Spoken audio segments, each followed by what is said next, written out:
రంపచోడవరం నియోజకవర్గం వైరామవరం మండలంలో మండుటెండలో ఎన్డీఏ అభ్యర్థుల ఎన్నికల ప్రచారం నిర్వహిస్తున్న అరకు పార్లమెంట్ అభ్యర్థిని కొత్తపల్లి గీత, రంపచోడవరం ఎమ్మెల్యే అభ్యర్థిని మిరియాల శిరీషాదేవి ప్రచారంలో అరకు ఎంపీ అభ్యర్థిని కొత్తపల్లి గీత ప్రజలను ఉద్దేశించి మాట్లాడుతూ రాష్ట్రంలో ఇసుక మాఫియా, భూమాఫియా, లిక్కర్ మాఫియా రాజమేలుతున్నాయని జగన్మోహన్ రెడ్డి ప్రభుత్వంపై పలు విమర్శలు చేశారు. మద్యపాన నిషేధం చేస్తానని చెప్పి అమలు చేశారని ప్రజలను ప్రశ్నించారు.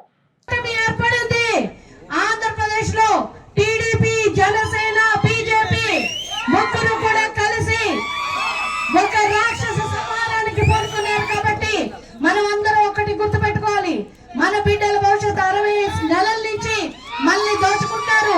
Land mafia, sand mafia, liquor mafia, అన్ని మాఫియాలే.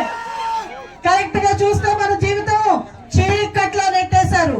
ఒక్క రోడ్ వేసారా, మనందరినీ కూడా అభివృద్ధి సున్నా చేశారు.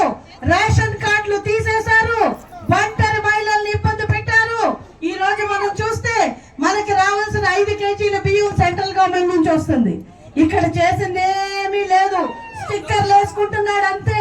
నేనేదో చేసేస్తున్నాను, నేను సంక్షేమం చేశాను, నేను మా ఇంటికి సంక్షేమం చేస్తే ఓటేయమంటున్నాడు.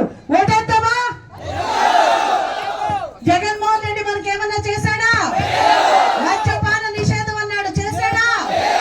రేట్లు పెంచేశాడు, 4 రెట్లు రేట్లు పెంచేశాడు. ఈ రోజు చూస్తే మనం మద్యం పేరుతో ఈ రోజు విషయాన్ని ప్రజలకి పోస్తున్నాడు.